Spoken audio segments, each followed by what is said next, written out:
Olá, tudo bem? Seja muito bem-vindo mais uma vez ao Saúde em Evidência na tela da TV Nova. Obrigado pelo carinho da sua audiência. Nesse encontro que a gente tem todo sábado a partir das 9 horas da manhã, aqui no canal 22.1. Começo sempre agradecendo você e lembrando das opções que você tem para acompanhar o nosso programa. Nas redes sociais, Facebook, YouTube e Instagram da TV LW, também o nosso site www.tvlw.tv.br e tem a reprise toda quinta no canal N2 Educação a partir das 8 horas da noite. Conosco, Grupo LW e Líder Empresarial, fazendo juntos o Saúde em Evidência para você. Recebendo no programa de hoje o Dr. Paulo Góes. Ele é médico, ultrassonografista e participa conosco do Saúde em Evidência. Seja bem-vindo, doutor, ao nosso programa. Prazer. Tiago, eu gostaria de agradecer a oportunidade, o convite da televisão e estou aqui para esclarecer o máximo possível as dúvidas e para a gente bater um papo aí sobre os exames de ultrassonografia. Coisa boa, doutor. Obrigado pela sua participação. E a gente já vai acompanhar o VT que traz o tema do programa de hoje. Vamos lá. Diagnóstico. Passo fundamental para que médicos possam identificar corretamente os elementos que estão afetando a saúde de seus pacientes e, consequentemente, estabelecerem a melhor conduta para tratamento e reabilitação. Por isso, é imprescindível decidir com clareza a natureza dos problemas de saúde, com um exame preciso e adequado para a realização de várias enfermidades. A ultrassonografia, por exemplo, é um dos mais utilizados para a descoberta de inúmeros problemas, como tumores, cálculos e demais patologias. Desde a possibilidade de acompanhar o estado de bebês em gestantes até a investigação de lesões internas no corpo humano, esse é, sem dúvida, um dos exames mais indicados e realizados. Uso da ultrassonografia no diagnóstico de doenças, tema do programa Saúde em Evidência de hoje. Bem, doutor, mais uma vez, muito obrigado pela sua participação aqui conosco. Eu queria que o senhor já começasse comentando a respeito desse VT que a gente acompanhou, apresentando um pouco a respeito da ultrassonografia e a importância desse exame para a descoberta, né, de várias doenças, para o diagnóstico de várias situações. Bem, Tiago, a ultrassonografia é um exame muito dinâmico, né? É um exame que a gente faz conversando com a paciente. Eu costumo sempre dizer que um bom ultrassonografista, na verdade, é um bom clínico, porque ele vai fazer o exame e vai conversando, vai perguntando o que o paciente está sentindo, quais são os sintomas, né? Vai colhendo a história clínica dela, né? A gente não olha só para a imagem, a gente olha para o paciente e foca naquilo que ele está sentindo também. A ultrassonografia é um exame que é feito através de ondas sonoras, né? O aparelho de ultrassonografia emite essas ondas sonoras para o corpo, onde ele bate em qualquer estrutura, volta na forma de eco, e o aparelho aí observa esses ecos que retornam na forma de imagem, né? É um exame que não emite nenhum tipo de radiação ionizante, ou seja, é um exame que praticamente ele não existe contraindicação nenhuma. Ele pode ser feito do recém-nascido até o paciente mais idoso sem nenhum tipo de problema, certo? Existe apenas não é uma contraindicação, mas uma recomendação com relação ao Doppler, né, que a gente não pode usar, não deve usar no período inicial da gestação, de 7 a 9 semanas, mas isso não é nem uma contraindicação, é só uma recomendação, ou seja, a ultrassonografia pode ser utilizada amplamente, sem nenhum problema e não vai causar nenhum tipo de repercussão no paciente. Só para você ter uma ideia, por exemplo, nos congressos de ultrassonografia, onde existem aqueles stands, onde os fabricantes mostram aí os seus aparelhos de ultrassonografia, né? As modelos, boa parte delas são gestantes. Então, elas ficam ali o dia todo fazendo o exame de ultrassonografia para que os fabricantes mostrem a qualidade da imagem do aparelho, né? E elas ficam ali o dia todo. Às vezes 8, 10 horas por dia ali sendo manipulada pelo ultrassom, né? Deitadinhas ali, e ali não tem repercussão nenhuma para a criança, né? Nem para a mãe, nada. Quer dizer, é um exame que é indolor, né? Não tem dor, não causa dor nenhuma, né? É um exame que você não precisa tomar nenhum tipo de contraste normalmente. E é um exame que, além de ser dinâmico, ele é um exame que não traz nenhuma repercussão, não causa nenhum mal, nenhum dano à saúde do paciente.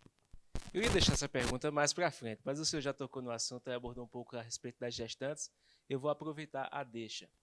Muita gente tem mais referência da ultrassonografia justamente por conta da gestação e de descobrir o sexo do bebê e acompanhar, né, todo esse processo. Como é que é para o senhor que realiza esse exame participar desses momentos que muitas vezes os pais estão ali ansiosos para saber o que é e através daquelas imagens e através daquele exame que é o exame de ultrassonografia tem esse encontro com a família e essas sensações da descoberta do sexo e do acompanhamento da criança? Olha, Tiago, eu acho que acho não, tenho certeza, né, que o exame gestacional é o exame mais prazeroso que a gente tem de realizar, né? Porque ali está uma confraternização, né? A mãe muito feliz pela gestação, o pai acompanhando, algum parente, né? Então a gente vai fazendo e vai brincando com a mãe, né? Vai mostrando as estruturas, aqui a cabeça, aqui o coração, ele está pesando tanto, né? E sem dúvida nenhuma, a ultrassonografia ela começou no Brasil na década de 70, sendo feita quase que exclusivamente para acompanhar a gestação, né? A primeira vez que o ultrassom foi utilizado foi na década de 40 por um neurocirurgião austríaco, em que ele tentava descobrir o tamanho dos tumores cerebrais através do uso do ultrassom, através do uso das ondas sonoras, né? O ultrassom chegou ao Brasil em 1970, com o Dr. Bonilla na USP, lá em São Paulo, né? Foi o pioneiro aqui. Chegaram 3 aparelhos, né? 2 para a USP e outro para a Universidade do Rio Grande do Sul. Um deles para a USP de São Paulo, né? E outro para a USP de Ribeirão Preto, onde Dr. Francisco Mauad foi um dos pioneiros também, que foi meu orientador na minha especialização, no qual eu tenho muito orgulho, um homem que já tem mais de 30 anos de experiência na ultrassonografia, que foi meu professor, meu mestre, né? E em Pernambuco chegou 3 anos depois. Pernambuco é engraçado porque Pernambuco é pioneiro na ultrassonografia. Foi o primeiro aparelho de ultrassom particular do Brasil, foi com o Dr. Paulo Costa, ginecologista ali da Encruzilhada,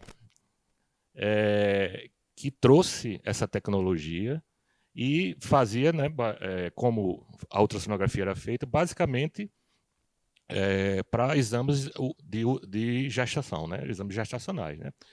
Então, voltando ao tema, a gestação é um momento mágico para a mãe. Né. Então, elas querem saber muito o sexo, né, obviamente. Né, e alguns, inclusive, nem esperam muito, já fazem o teste de sexagem fetal no sangue, né?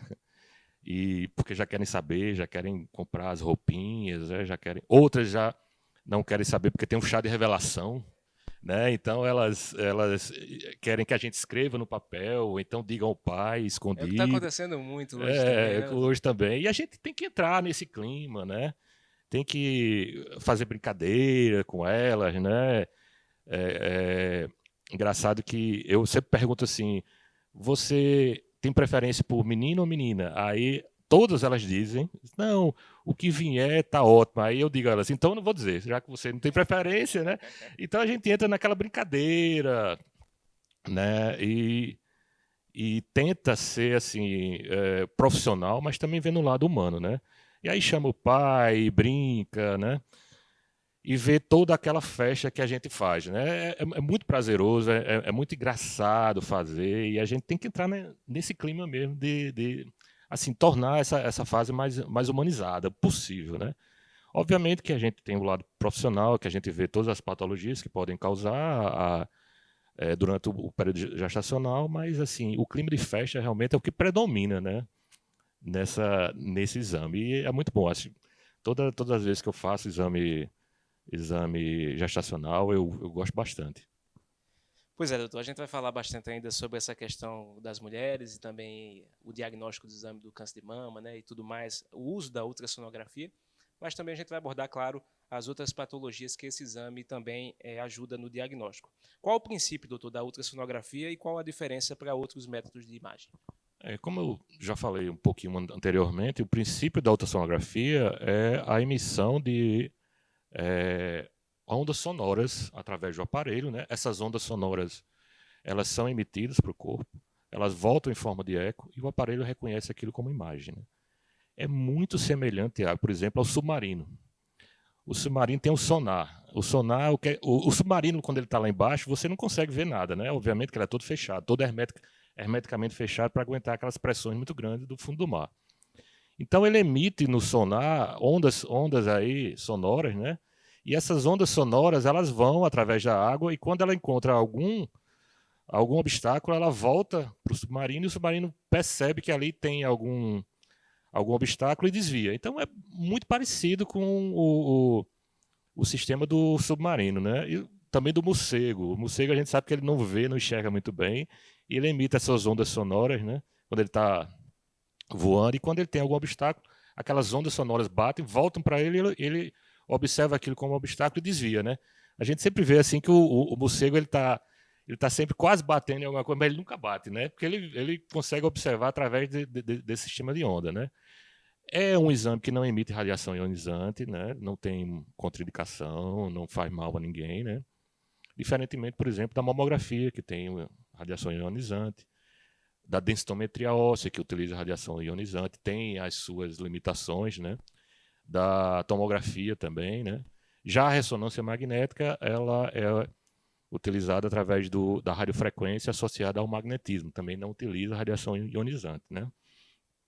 Então, é um exame que difere dos demais por isso, né? Praticamente não tem contraindicação, né? São ondas sonoras e não tem nenhum tipo de radiação ionizante, diferentemente, por exemplo, da tomografia computadorizada e da mamografia, né? Que tem as suas limitações relacionadas ao uso da radiação ionizante, né? São vários tipos, né, doutor, de ultrassom. Qual é o mais comum? Quais são os mais utilizados? Olha, Tiago, são vários, né? A gente pode dizer hoje que a gente faz ultrassonografia de praticamente tudo, né? Desde a parte ocular até a ultrassonografia de pele, passando por próstata, por abdômen, né? Onde a gente vê fígado, pâncreas, rins, bexiga, né? Ultrassonografia de mama, ultrassonografia endovaginal, onde a gente vê útero, ovários, ligamentos, né? E também, hoje, ultrassonografia músculo-esquelética, onde a gente vê a parte das articulações, a parte dos tendões, né? A parte se tem microcalcificações em alguma região de articulação, muito importante, por exemplo, em pacientes que têm limitação de movimento, né? Então, é uma gama muito grande de utilização da ultrassonografia hoje em dia. Tem 3D também tem, né, doutor, ultrassonografia? Sim, a tecnologia 3D ela vem ajudar muito hoje o ultrassonografista, porque a gente consegue ver o órgão, como o próprio nome diz, tridimensionalmente, né? A parte anterior, a parte posterior, e com isso a gente consegue fazer um diagnóstico melhor, mais preciso e subsidiar também o médico, o cirurgião, o endocrinologista, né, de uma forma melhor, com um laudo mais preciso. A utilização do 3D e do 4D hoje, ela veio revolucionar a ultrassonografia e melhorar em muito o diagnóstico da gente. Nós vamos para o nosso primeiro intervalo, daqui a pouco a gente volta com o Saúde em Evidência. Até já. Está na Líder PE a solução em assessoria e consultoria contábil, nos ramos público e privado. Também temos estrutura para o melhor suporte, focado principalmente nas eleições municipais de 2020. Líder PE, soluções para a sua empresa.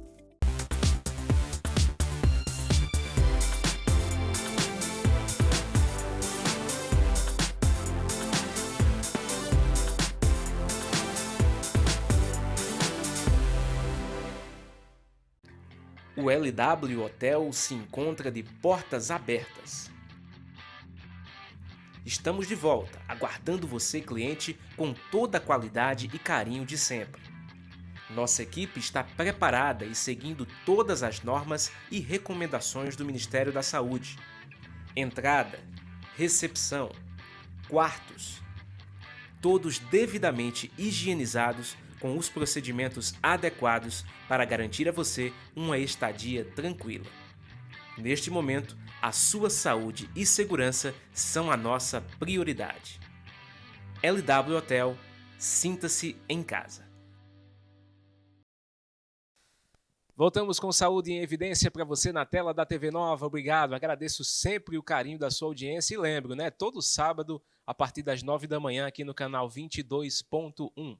Conosco, Grupo LW e Líder Empresarial, todos juntos fazendo Saúde em Evidência para você. E você pode acompanhar nas nossas redes sociais, Facebook, YouTube, Instagram, também pelo nosso site www.tvlw.tv.br e tem a reprise toda quinta a partir das 8 da noite no canal N2 Educação.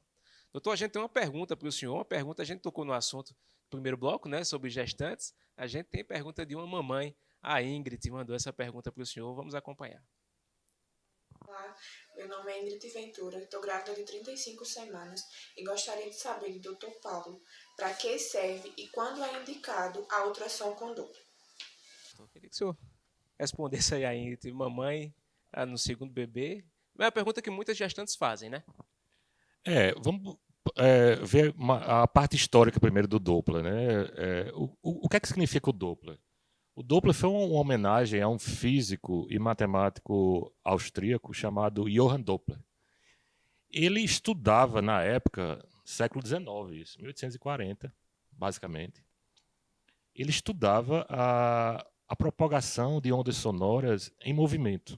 Ou seja, ele estudou que ondas sonoras se propagavam de forma diferente daquilo que se aproximava e daquilo que se afastava. Consequentemente, com o passar dos anos, essa técnica foi sendo estudada mais a fim, né? E foi utilizada na ultrassonografia. Então, basicamente, o Doppler é movimento, ou seja, o Doppler é vascularização, o Doppler é a gente analisar como está se comportando a parte sanguínea, a parte da vascularização. Basicamente, na ultrassonografia gestacional, em quase todas elas é indicado que a gente faça o Doppler. Não só quando o médico obstetra ele pede, né? Por quê? Porque a gente observa, por exemplo, o sangue que está passando através do cordão umbilical da placenta. A gente vê se ele está com a velocidade boa, se ele tem algum pico de velocidade maior. A gente pode observar o coração fetal, se ele está com os átrios e os ventrículos estão se comunicando de uma forma correta, se não está havendo nenhum pico de regurgitação sanguínea, né? Se o sangue arterial não está se misturando com o sangue venoso, por exemplo. Nós podemos observar a artéria cerebral do bebê, se ela está com o sangue adequado, né? E por isso a gente pode produzir muitas doenças, né, fetais. A gente também pode analisar as artérias uterinas. Hoje em dia, a análise com Doppler da artéria uterina é um preditor muito importante nos casos para a gente ver se há possibilidade de ter pré-eclâmpsia ou não, né? Então, o Doppler, na gestação, praticamente, ele não tem nenhuma contraindicação. Se possível, deve ser feito em todos os momentos, em todos os exames, tanto do primeiro, como do segundo, como do terceiro trimestre. Só existe uma recomendação, né, que não é uma contraindicação, que no início da gravidez, 7 a 9 semanas, a gente não utiliza o Doppler. Só uma recomendação. Ou se utilizar, utilize o mínimo tempo possível. Logo depois de 8, 9 semanas, a gestação pode ser usada sem nenhum tipo de contraindicação. E até estimular que a gente utilize para ver a letalidade fetal, ver como o feto está se comportando, né, com relação à vascularização. Se ele está recebendo um aporte sanguíneo adequado também, através da placenta, e através dela, a gente vê todos os nutrientes, né? Se o bebê não tiver tendo um aporte da placenta, ele pode sofrer, inclusive, restrição de crescimento e uma série de outras doenças, né? Então é importante que a gente faça isso. E a Ingrid, né? Ingrid, todos os seus exames, pode ser feito o Doppler sem problema nenhum, não vai ter nenhum tipo de repercussão nem para você e nem para o bebê, e deve ser, inclusive, estimulado a isso. A gente até viu no início, né, doutor, no VT de abertura, na tela que tinha umas cores, né, diferentes, azul, vermelho. Eu queria que o senhor explicasse. É justamente nesse processo, né? Qual o sentido daquela coloração nessa questão do fluxo sanguíneo? Aquelas cores são exatamente as cores de chegada e de saída. O princípio de Johann Doppler, lá em 1840, né, é utilizado até hoje, né? Então, tudo aquilo que chega tem um comportamento em relação à onda sonora que é aplicada, e tudo aquilo que está saindo, que está se afastando, tem outro comportamento. Então, uma coloração é a coloração de chegada, ou seja, do sangue arterial, e outra coloração é aquela coloração do sangue que está saindo, do sangue venoso. Então, por aí a gente observa as artérias, as veias, consegue ver os picos, as velocidades, né, de fluxo sanguíneo, e pode predizer aí muitas doenças relacionadas a isso. Importantíssimo, doutor. Mais uma questão, agora a gente vai entrar nessa área da mama, né? Com relação ao exame de mama, qual o papel da mamografia e do ultrassom no diagnóstico dos problemas nas mamas? Tiago, excelente pergunta. A mamografia e o ultrassom, eu costumo dizer que são exames complementares. Eles devem ser feitos sempre em conjunto, né? Se a gente for analisar os tipos de câncer que acometem as mulheres, a gente vê que, não só as mulheres, mas de uma forma geral, o brasileiro, em primeiro lugar, nós temos o câncer de pele não melanoma. Em segundo lugar, vem o câncer de mama, né? Depois vem o câncer de cólon, né, de reto, e depois o câncer de colo de útero.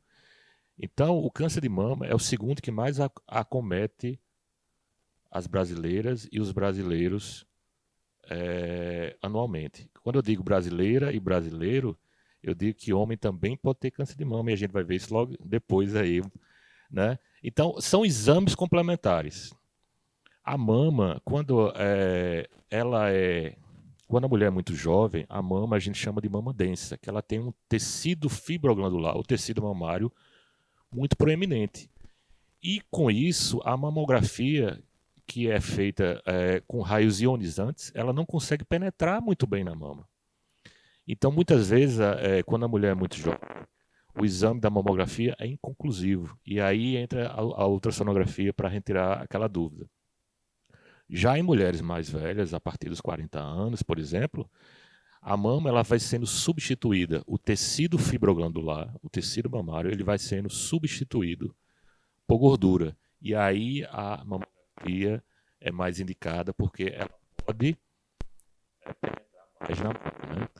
A ultrassonografia ela é muito boa para avaliar nódulos, para avaliar cisto, para avaliar a morfologia do nódulo, que talvez a mamografia não consiga. Mas a mamografia tem um papel muito importante, que ela observa as microcalcificações iniciais e as disfunções arquiteturais. O que são isso? O que são disfunções arquiteturais? A arquitetura da mama, ela começa, nos casos de câncer, ela começa a modificar. E a ultrassonografia não é muito boa para ver isso. Então, a mamografia é importante para detectar câncer de mama em estágios bem iniciais. E esses estágios iniciais, eles têm uma alta proporção de cura, de mais de 90%. Então, por isso que a mamografia é importante, a ultrassonografia é importante, e são exames complementares. Devem ser feitos sempre em conjunto. E aí você pode me perguntar, então, exames de mamografia sempre com mulheres mais jovens, exames de ultrassom sempre com mulheres mais jovens, e exames de mamografia com mulheres mais velhas. Qual seria a idade? A gente não tem idade, né? Porque cada mulher tem uma substituição do tecido mamário diferente. Eu já tive pacientes com 45, 50 anos que a mamografia não conseguiu ver, porque ela tinha o tecido mamário ainda muito proeminente. Já mulheres mais novas, 32, 34 anos, a substituição da mama já é muito grande. O tecido mamário já é substituído por gordura. Então, elas já podem fazer a mamografia também em conjunto com a ultrassonografia. Então depende muito de mulher para mulher, depende muito da genética, a indicação da mamografia e da ultrassonografia. A idade, ela não é assim, não tem uma forma de a gente dizer tal idade que você deve fazer aquilo. A Sociedade Brasileira de Mastologia, né, ela indica a mamografia a partir dos 40 anos de idade, né, a todas as mulheres. Se tiver casos na família, principalmente parentes de primeiro grau, mãe ou irmãs, essa idade cai um pouquinho mais para 35 anos ou até 30 anos, né, em conjunto com a ultrassonografia. Já o SUS, ele só libera a mamografia para mulheres a partir dos 50 anos, dos 50 aos 69 anos. Uma ultrassonografia a cada 2 anos. Mas se a gente for analisar, 45% dos casos de câncer de mama são em mulheres abaixo dos 49 anos. Ou seja, se a mulher for esperar para fazer uma mamografia pelo SUS, ela pode passar o tempo de observar o câncer de mama, já que 45% dos casos de câncer de mama são em mulheres com menos de 50 anos. Então, nesse caso, a ultrassonografia também é muito importante, né? Porque a mamografia só é liberada no SUS a partir dos 50 anos de idade. Daqui a pouco a gente volta com Saúde em Evidência. Até já. Está na Líder PE a solução em assessoria e consultoria contábil, nos ramos público e privado. Também temos estrutura para o melhor suporte, focado principalmente nas eleições municipais de 2020. Líder PE, soluções para a sua empresa.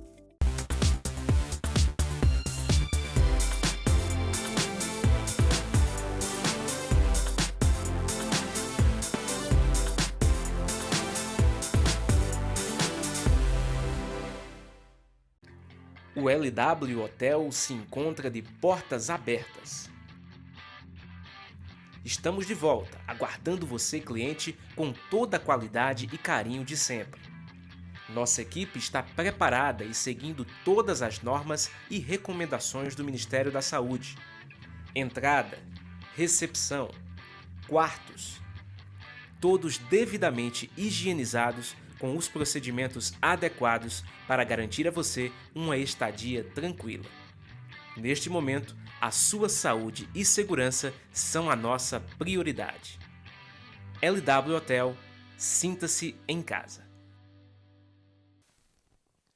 Voltamos com Saúde em Evidência para você na tela da TV Nova. Sempre eu agradeço, o carinho da sua audiência. Obrigado e lembro você acompanhar também nas nossas redes sociais. Fica disponível a hora que você quiser, Facebook, YouTube, Instagram. Também fica no nosso site, lá tem vários Saúde em Evidência, www.tvlw.tv.br, além da reprise, toda quinta, às 8 da noite, no canal N2 Educação. Conosco, Grupo LW e Líder Empresarial, fazendo juntos o consultório em sua casa, trazendo sempre dicas e orientações importantes na área da saúde. Temos mais uma participação, dessa vez o Dr. Wilton Ribeiro, é radiologista e também comenta conosco a respeito do nosso tema. Doutor, seja bem-vindo ao nosso programa. Olá pessoal, tudo bem? Para quem não me conhece, me chamo Wilton Ribeiro, sou médico radiologista e atualmente trabalho no Hospital Memorial, na UPAE e em um centro de especialidades da Prefeitura de Arco Verde. Estou passando aqui para falar com você rapidinho sobre o principal método diagnóstico que eu utilizo na minha prática diária, a ultrassonografia. A ultrassonografia é um método bastante versátil, de fácil acesso e baixo custo quando comparamos com outros métodos diagnósticos, como a tomografia e a ressonância magnética. Através da ultrassonografia, podemos dar o diagnóstico de várias patologias, como nódulos e cistos tiroidianos, pedras nas vesículas, pedras nos rins, doenças na bexiga, no útero e ovários, doenças vasculares, como a trombose, doenças musculares, como as tendinopatias. Também podemos guiar procedimentos como punções e biópsias, onde enxergamos totalmente a agulha e diminuímos a chance de complicações. Queria focar uma atenção especial no nosso papel no rastreio dos cânceres, citando aqui os principais cânceres que acometem as populações do nosso país e do mundo, como o câncer de próstata e o câncer de mama. Ambos necessitam de rastreio anual a partir dos 40 a 50 anos de idade, caso não hajam fatores de riscos e caso haja fatores de riscos, como história familiar, em idades mais jovens. Gostaria de pedir para você sempre lembrar do ultrassom quando for fazer seu check-up anual. Não deixe para fazer exames quando sentir algo. A medicina preventiva é a melhor forma de não sermos surpreendidos e de podermos dar um tratamento eficaz e precoce quando necessário. Grande abraço. Bem, doutor, eu queria que você comentasse a respeito da fala do Dr. Wilton. Ele tocou um dado importante a respeito do check-up, né? As pessoas terem essa preocupação no check-up também, se fazer valer e utilizar a ultrassonografia, né? Como o Dr. Wilton bem falou, os check-ups eles são muito importantes. A medicina preventiva ela deve ser estimulada e deve ser realizada por todos, né? Então é importante que todos os anos você procure o seu médico, o médico de confiança, realize seus exames de sangue, né? Realize também a ultrassonografia, que é um exame que não tem praticamente contraindicação, de baixo custo. Rapidamente ele é realizado e pode aí rastrear vários tipos de doenças, né? Então é importante agora nessa pandemia, né, Tiago, que a gente tem ouvido tanto falar sobre saúde, tem ouvido tanto falar sobre imunidade, né? É importante que a gente coloque isso em prática, não só agora, mas como para a vida toda. Então, ter uma vida saudável, dormir bem, se alimentar bem, né? Aquele mantra que a gente já conhece, né? Se alimentar bem, evitar o fumo, o álcool, né? Fazer exercícios físicos regularmente e, principalmente, procurar o seu médico, né? A gente não custa nada procurar todos os anos, a gente procura o nosso médico de confiança, as mulheres procurem a sua ginecologista, façam seus exames preventivos, né? Incluam aí a ultrassonografia, que é um exame, como o Dr. Wilton falou, né, de baixo custo, né, e que pode ser realizado sem nenhuma contraindicação e que pode rastrear aí vários tipos de doenças, né, importantes. É um tipo de exame que é necessário também de uma orientação do médico, né, doutor? Não é um exame que o paciente vai, não, eu quero fazer uma ultrassonografia. Ele relata o problema e o médico é quem avalia a necessidade do exame ou não, né? Exatamente. O médico avalia a necessidade e aí ele solicita, né? E aí eu quero fazer um pedido aos colegas, né? Que geralmente eles só solicitam o exame, mas aí não dizem o porquê, não conta aquela historinha, né? O paciente está com a dor aqui, né? Já para a gente ter uma ideia melhor e poder direcionar mais o exame, né? E muitas vezes a gente pergunta à paciente, né? Por que a senhora está fazendo o exame e ela não sabe dizer. Então, a gente tem que colher aquela história no momento, né? Como eu disse, é um exame dinâmico. A gente vai colhendo a história, vai fazendo toda a história clínica, né? Vai perguntando onde ela está sentindo dor. As mulheres que estão fazendo o exame endovaginal, por exemplo, a gente pergunta se ela tem dor, como é que está a menstruação, se a menstruação está, o fluxo sanguíneo está bom, se está em excesso, se a menstruação é regular, se não é irregular. A gente analisa também as características físicas, ou seja, é um exame muito dinâmico, né? E, como eu sempre digo, um bom ultrassonografista também tem que ser um bom clínico, né? Então, para os colegas assim que solicitam, facilitaria muito a vida da gente se colocasse uma historinha clínica, uma hipótese diagnóstica, né? Para a gente já saber que tipo de exame a gente... o direcionamento do exame que a gente vai realizar, né? O senhor falava de câncer de mama nos homens. Eu queria que o senhor destacasse mais essa questão, porque para diagnóstico, o exame é a ultrassonografia, né? Exatamente, né? O homem normalmente ele não faz a mamografia, né? Tiago, existe sim câncer de mama em homens, mas eles são apenas 1% do total. Ou seja, para cada 100 mulheres diagnosticadas com câncer de mama, nós vamos encontrar um homem. Isso é bom? Mas ao mesmo tempo não é tão bom assim, porque por ser um exame muito raro, por ser um tipo de câncer muito raro nos homens, ele não tem rastreio. Então, quando o homem vai fazer, geralmente ele já tem o nódulo, já está um pouco avançado, né? Então, geralmente o câncer de mama, ele é muito raro, como eu disse, 1% só de todos os casos de câncer de mama. E ele acomete homens mais na terceira idade, a partir de 50 anos de idade, né? E homens, interessante, homens que têm casos de câncer de mama entre as mulheres da família. Então, aqueles homens que têm mães irmãs, avós com caso de câncer de mama, quando ele chega na terceira idade, ele tem um riscozinho aí relativo Questão da hereditariedade. da hereditariedade, exatamente, né? Então, normalmente são as mamas dos homens, elas ficam maiores, né? Elas podem ter alguma secreção saindo pelo mamilo, podem ter nódulos palpáveis, né? E dor no local. Então, se o homem ele tiver essa sensação de que a mama está crescendo, a mama está dolorida, está saindo alguma secreção pelo mamilo, e ele nota palpando algum nódulo, ele deve procurar um médico imediatamente. Mas mamas crescidas, é importante a gente esclarecer que o que a gente chama na literatura médica de ginecomastia, ela é comum nos homens, tá? Começa no bebezinho pela ação do estrogênio feminino, ainda intraútero. Os bebês normalmente eles nascem com a mama um pouco maiorzinha, mais endurecida, fisiológico, né? Logo essa mama vai voltar ao tamanho normal quando o estrogênio que está circulando no corpo do bebezinho ele é expulso, né? Nos adolescentes também é comum, e para as mães aí vai essa dica.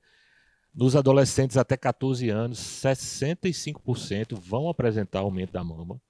Principalmente agora esses adolescentes, né, que deixaram de brincar na rua, de correr, e estão passando aí 8, 10 horas por dia jogando videogame em casa, né?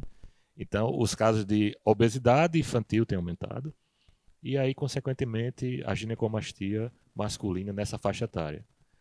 65% dos jovens até 14 anos vão apresentar a ginecomastia e o aumento da mama, né? Quando a faixa etária aumenta até 19 anos, esse número cai para 5 a 10%. É fisiológico também, né? Até 2 anos, esse quadro ele é revertido. E existe também a ginecomastia senil, né? Homens acima de 50 anos, também pela atrofia testicular, pela redução da testosterona, ele pode apresentar também a ginecomastia a partir dos 50, dos 60 anos, né? Existem vários graus de ginecomastia e tal, e a gente é indicado cirurgia apenas no grau 3, no terceiro grau, né? Então, é importante que a gente observe que a ginecomastia, o aumento das mamas masculinas, ele é fisiológico em todas as faixas etárias, né? Principalmente na adolescência. Mas se a mãe ou o pai tiver alguma dúvida, né, deve sempre procurar um médico e realizar a ultrassonografia para ficar mais tranquilo, mais calmo. Doutor, ainda nesse universo feminino e com relação à ultrassonografia, outra dúvida que muitas mulheres têm é com relação a miomas, né? Eu queria que o senhor falasse um pouco da importância da ultrassonografia na detecção desses miomas nas mulheres. Miomas, Tiago, são tumores que crescem na parede, né, do útero, ou seja, no que a gente chama de miométrio. São tumores benignos, né? 25% das mulheres terão miomas, né? Ou seja, 1 em cada 4 vai ter mioma, né? E normalmente ela não tem só um. O mioma ele não gosta de ficar sozinho. Geralmente aparece 2 ou mais, né? Eles são alimentados pelo hormônio, pelo estrogênio, principalmente, né? E são tumores benignos. Existe uma classificação chamada de classificação de Figo, que ela foi orientada pela Federação Internacional de Ginecologia e Obstetrícia, onde a gente observa a posição do mioma em relação ao útero. Essa posição do mioma, né, ela é uma classificação internacional, ou seja, se eu der um laudo aqui em Arco Verde com a localização do mioma baseado na classificação de Figo, um colega médico lá nos Estados Unidos, mesmo sem ele entender nada de português, ele vai entender, baseado naquela classificação, ele vai entender onde o mioma está localizado, né? É importante que a mulher entenda que o mioma ele é um tumor benigno. Existem tumores malignos no miométrio, são os leiomiosarcomas, mas eles são só 5% dos tumores, certo? Muitas mulheres perguntam, quando descobrem um mioma, é preciso operar? Olha, hoje em dia, a recomendação, né, lógico que isso vai de cada médico, né, de cada cirurgião, né, mas a recomendação é para ver a repercussão dos miomas na mulher, ou seja, que tipo de repercussão o mioma tem. Se for um mioma pequeno, de localização intramural, né, que não tem nenhuma repercussão, ou seja, não cause dor, não cause desconforto na relação sexual, não cause sangramento excessivo, não aumente o volume do útero de uma forma muito grande, então não há necessidade nenhuma, é só acompanhar, né? Quando ela entrar na menopausa, como eu disse, o mioma ele é alimentado pelo hormônio, quando ela entra na menopausa, o útero, assim como o hormônio também, assim como o mioma também vai regredir. Então a gente tem que analisar isso. Mulheres que têm 3 ou 4 vezes o volume do útero aumentado, vários miomas em localizações aí que causem repercussão, dor, sangramento, essas sim devem considerar a possibilidade de cirurgia. Mas isso são casos que devem ser vistos e acompanhados junto com o seu médico. Mais um intervalo, daqui a pouco a gente volta com Saúde em Evidência. Até já. Está na Líder PE a solução em assessoria e consultoria contábil, nos ramos público e privado. Também temos estrutura para o melhor suporte, focado principalmente nas eleições municipais de 2020. Líder PE, soluções para a sua empresa. O LW Hotel se encontra de portas abertas. Estamos de volta, aguardando você, cliente, com toda a qualidade e carinho de sempre. Nossa equipe está preparada e seguindo todas as normas e recomendações do Ministério da Saúde. Entrada, recepção, quartos, todos devidamente higienizados com os procedimentos adequados para garantir a você uma estadia tranquila. Neste momento, a sua saúde e segurança são a nossa prioridade. LW Hotel, sinta-se em casa. Voltamos com Saúde em Evidência para você na tela da TV Nova. A cada volta faço questão de agradecer a sua companhia e a sua audiência todo sábado aqui no canal 22.1, sempre às 9 horas da manhã. Conosco, Grupo LW e Líder Empresarial, juntos fazendo o Saúde em Evidência para você. Temos mais uma participação, dessa vez a participação de sempre, Dr. Pedro Gabriel, psicanalista, e traz a porção da sua sabedoria para o nosso programa. Dr. Pedro, seja bem-vindo ao Saúde em Evidência. Olá, Tiago. Olá, Dr. Paulo Góes. Olá, demais amigos da TV LW, da TV Nova Nordeste, afiliada da TV Cultura. A guerra é mãe, a guerra é rainha de todas as coisas. A alguns transforma em deuses, a outros em homens e a alguns faz escravos. Mas aos que a enfrentam com coragem, ela torna a todos livres. A frase, Tiago, não é minha, mas de Heráclito de Éfeso, filósofo grego, nascido mais ou menos no século V a.C., e afirma, não é, com poesia e também com filosofia, que é justamente o enfrentamento das nossas grandes batalhas, aquilo que na humanidade responde pela criação das nossas melhores coisas. Hegel, filósofo alemão, disse que a felicidade é improdutiva. A felicidade escreveu as páginas em branco da história.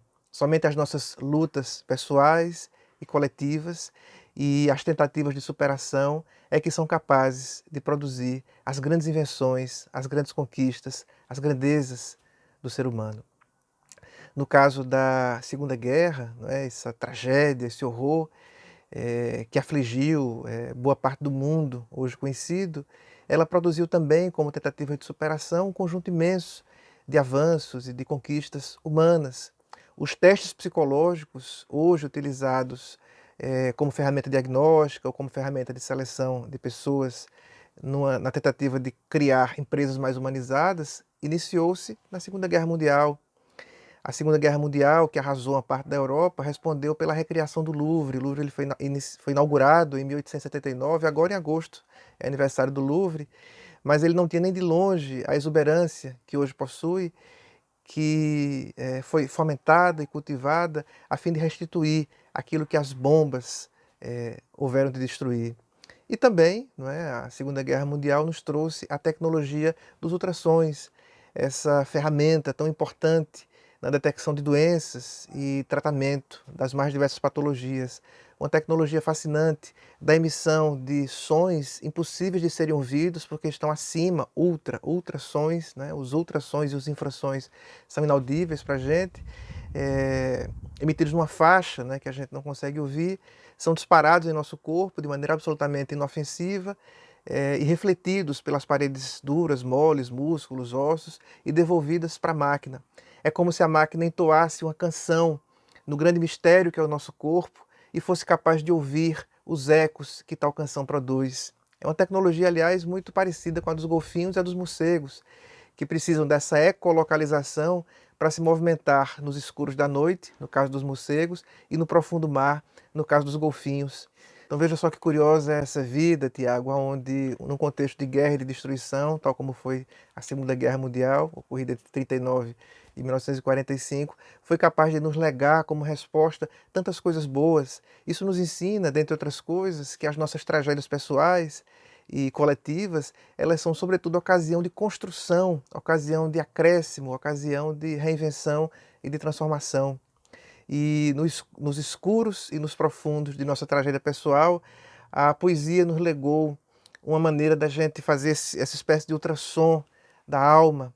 A poesia, ela consegue nos invadir, ela consegue também entoar uma música que produz ecos no nosso coração e nos proporciona, assim como o ultrassom na medicina, a poesia ela nos proporciona dias e uma vida melhor. Essa é a liberdade máxima prevista por Heráclito de Éfeso, a liberdade de poder falar, de construir a nossa vida por meio de palavras, de versos, de rimas. E em nome dessa poesia, não é, na qual eu acredito como uma religião, que eu cito para vocês, Fernando Pessoa, esse grande ultrassonografista da alma humana, quando ele diz que se fosse dor tudo na vida, seria então a morte o grande bem. Libertador e apetecida, a alma dir-lhe-ia, vem. No entanto, a vida vai prosseguindo, tecendo laços quase impossíveis de romper, pois tudo o que amamos são pedaços vivos que constituem o nosso próprio ser.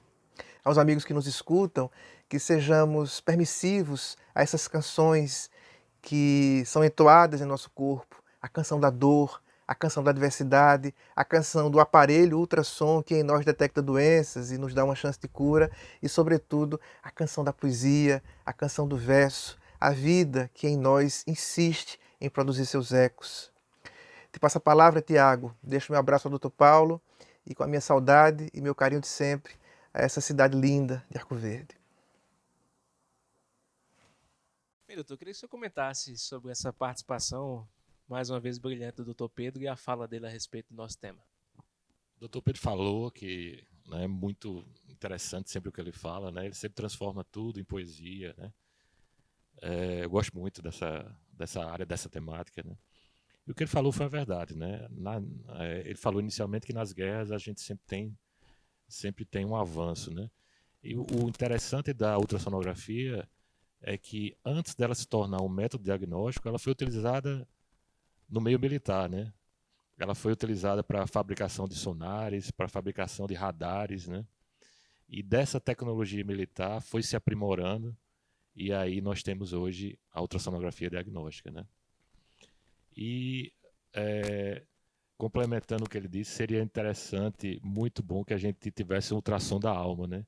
Onde a gente pudesse emanar os nossos sons e voltasse em forma de eco todo aquilo que a gente tem de ego, tudo aquilo que a gente tem de vida, para que possa passar na frente dos nossos olhos e a gente pudesse analisar a nossa vida e mudar e modificar e crescer como pessoa, né?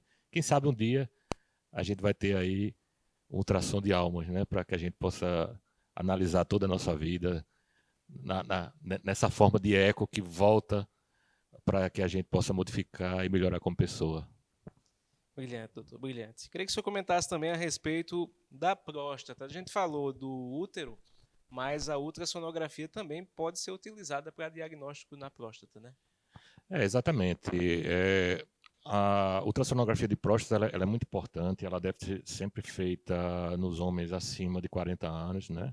E ela avalia o volume prostático, né? Saber se a próstata está aumentada, se não está, se tem nódulos, se não tem calcificações, cistos, né? e observar também o volume urinário, como o paciente se comporta em relação ao esvaziamento da bexiga. A gente faz o volume pré-miccional e o volume pós-miccional, ou seja, muitas vezes a próstata aumenta muito de volume, então ela comprime a bexiga, ela comprime a uretra e ela tem algumas implicações que não são cânceres, mas tem implicações clínicas no paciente. Então a gente analisa, né, além da próstata, também a bexiga, né, avalia também o volume e em alguns casos nós fazemos a ultrassonografia por via retal, onde nós avaliamos a próstata de um ângulo diferente e podemos até fazer biópsias prostáticas guiadas por ultrassom, mas por via retal. Interessante também porque tem muito preconceito com relação aos homens o exame do toque, né, doutor? Ele é substituído pela ultrassonografia ou os dois são em conjunto? Não, Tiago, os dois têm que ser feitos sempre em conjunto. O exame do toque ele é muito importante. A gente aprende na faculdade que a próstata tem uma consistência muito parecida com a ponta do nariz, né? Então o médico ele já sai dali vendo, observando como é a próstata e o toque ele é muito importante. Na ultrassonografia existe um recurso hoje em dia chamado elastografia. A elastografia ela me diz o grau de dureza daquele tecido que eu estou analisando. Então ela me diz se o tecido é muito duro, se o tecido é pouco duro, ou se o tecido é mole. Mas nada substitui o toque, certo? Então, o toque ele deve ser feito em conjunto com a ultrassonografia sempre. E o PSA, né, que é o método de rastreio sanguíneo mais utilizado, né? Então, esses 3 exames o homem deve sempre fazer, e o homem é muito refratário com relação a procurar o sistema de saúde, né? Normalmente ele só procura quando tem alguma patologia bem avançada, né? Então é preciso que a gente mude essa metodologia, esse pensamento do homem, para que estimule para que ele procure sempre o profissional médico e realize os seus exames, né? Hoje a gente vê a nível de consultório e a nível também de serviço público que 90% do público que procura os exames, que procura os médicos, são mulheres, né? A mulher ela tem dentro dela essa questão do autocuidado, né? A questão de procurar o profissional médico, a questão de procurar realizar os exames preventivos que o homem não tem. A gente tem que estimular isso e acabar com esse tipo de preconceito que existe, né? Doutor, tem mais uma questão que é com relação à tireoide, né? O uso da ultrassonografia também para o diagnóstico da tireoide e problemas nela. Qual a importância e como é que a ultrassonografia pode ajudar no diagnóstico de problemas na tireoide? Tiago, tireoide é uma glândulazinha que ela está logo aqui abaixo, né, da garganta, aqui no pescoço. Ela pesa em média 25 gramas, mas ela é muito importante para o corpo. Os hormônios produzidos pela tireoide, o T3 e o T4, eles controlam vários sistemas do nosso organismo. Então, controla o sistema cardiovascular, por exemplo, um deles. Então, ela é importantíssima e imprescindível, certo? O nome tireoide ele vem do grego tíreos, que é escudo, e oide, que é forma de. Então, a tireoide ela tem uma forma de escudo, como se ela fosse um escudo, né? E ela deve ser sempre analisada sob 2 parâmetros. Pelos exames de sangue, onde a gente vai fazer dosagens hormonais, T3, T4, TSH, e pela ultrassonografia. A gente tem que diferenciar as tireoidites dos nódulos. As tireoidites são patologias que acometem a tireoide, onde ela vai produzir menos hormônio, no caso do hipotireoidismo, e aí o paciente vê que ele está com o cabelo quebradiço, caindo muito cabelo, a unha quebradiça, ele está engordando muito, constipação intestinal, toda essa gama de sintomas. E o hipertireoidismo, onde a glândula produz muito hormônio. Todas essas patologias elas podem ser corrigidas com alguns medicamentos. E elas são analisadas através da ultrassonografia. São patologias benignas. As tireoidites elas são mais comuns em mulheres.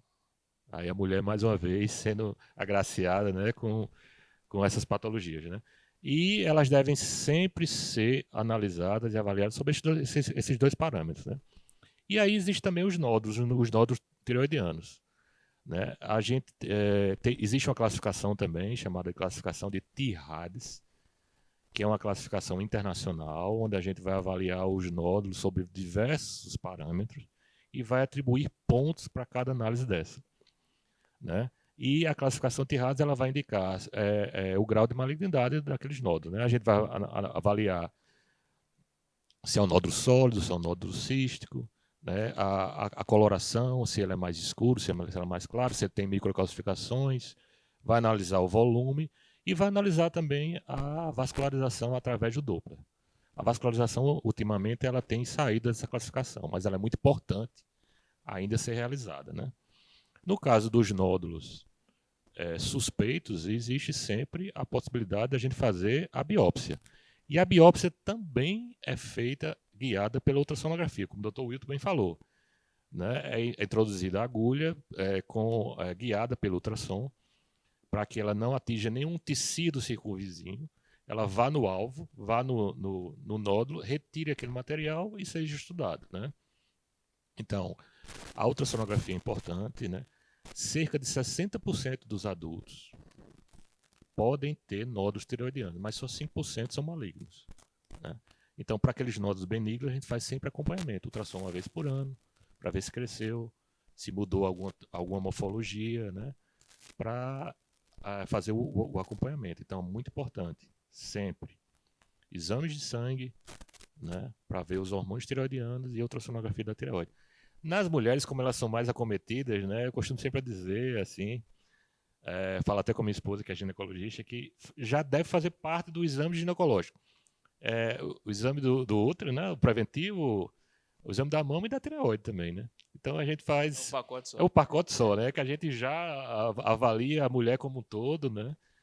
E é impressionante, Tiago, como as patologias que a gente vê no dia a dia, no serviço, né? Como eu disse, 60% dos adultos podem ter nódulos, né? Então, a gente tem que ficar sempre de olho na tireoide, que é uma glândula importantíssima.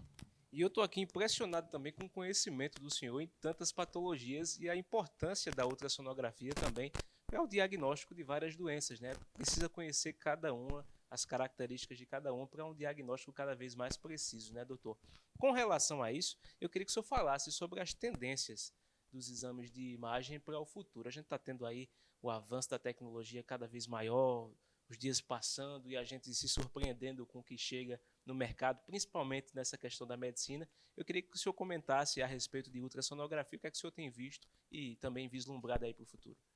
A tendência, Tiago, é sempre a tecnologia, né? A gente não pode fugir da tecnologia, infelizmente, ou felizmente, né? Mas a tendência é que a gente tenha sempre exames, máquinas com menos radiação. Então a gente vai ter, já está tendo agora e no futuro vai ter mais. Densitometria óssea, mamografia com menos radiação ionizante. Para você ter uma ideia, na Europa, o paciente ele pode e ele deve ser informado o quanto de radiação ele vai ser exposto naquele tipo de exame. Isso deve constar, inclusive, no prontuário dele. Você tem ideia? Então, a tendência é que os exames sejam cada vez mais livres de radiação ionizante. E as máquinas cada vez mais modernas. A gente vê tomógrafos, a gente vê aparelhos de ressonância antigos, que eram aqueles aparelhos claustrofóbicos, né? Apertados, em que se você fosse um pouquinho mais gordinho, você ficava era difícil realizar o exame. Hoje está mais confortável, né? Então a tendência é que a gente tenha aparelhos que façam menos mal ao paciente e que sejam mais confortáveis. E também a telemedicina veio hoje, né? Então hoje, com a pandemia, ela ganhou uma nova dinâmica. Então hoje a gente tem a possibilidade de discutir laudos, imagens com outros colegas e até em outros estados, em outras cidades, né? Existe também os softwares das máquinas estão cada vez melhores, né? As máquinas com Doppler cada vez melhores, né? Com elastografia agora cada vez melhor para ver o grau de dureza dos tecidos. E a inteligência artificial, A inteligência artificial é que vai dominar o futuro. Para você ter uma ideia, hoje em dia existe banco de dados, por exemplo, com mais de 1 milhão de imagens de nódulos de tireoide. Então, quando você faz aquela sua imagem, joga no banco de dados, ele procura, dentro daquele 1 milhão de imagens, aquele que se aproxima mais perto da sua, e aí você tem um diagnóstico mais preciso. Né? Mas tudo isso, Tiago, o interessante que a gente veja é que toda a tecnologia não substitui o olhar clínico, não substitui o atendimento humanizado. A gente nunca deve olhar só a imagem, deve olhar sempre o paciente. Conversando sempre com ele, colhendo a história clínica dele, né? Sempre de olho no paciente e sempre com o atendimento mais humanizado possível. A tecnologia é boa? É importante? Mas não substitui o olhar humanizado para o paciente. Doutor Paulo, eu quero agradecer a presença do senhor aqui conosco, foi excelente, excepcional, muitas informações, parabenizá-lo pelo seu conhecimento. Quero deixar o espaço para o senhor deixar suas considerações finais. Muito obrigado. Tiago, eu gostaria de agradecer muito o espaço, eu acho muito importante esse programa que vocês fazem, né? De esclarecimento da população, de mais diversos temas, né? Sempre à disposição, no serviço onde eu trabalho, no consultório, para esclarecer qualquer tipo de dúvida, né? E dizer para vocês o seguinte, que essa prática que a gente aprendeu agora durante a pandemia, de cuidar mais da saúde, de melhorar a imunidade, ter uma vida mais saudável, a gente tem que colocar em prática isso o ano todo, a vida toda. Então, durma melhor, se alimente melhor, pratique atividades físicas regularmente, tenha uma consciência que a sua saúde é o seu bem maior e procure sempre realizar exames preventivos. É importantíssimo. Procure seu médico pelo menos uma vez por ano e cuide muito bem da sua saúde. Ele é o maior bem que você tem. Muito obrigado, doutor Paulo. Quero agradecer também a você, o carinho da sua audiência, e lembrar que você pode acompanhar nas nossas redes sociais e também a reprise toda quinta. Agradecer a nossa equipe, o Arney Silva nas câmeras, na técnica Zilma Leite, na direção-geral Lídio Maciel. Para você, um excelente restante de semana e até a próxima, se Deus assim nos permite. Tchau, tchau.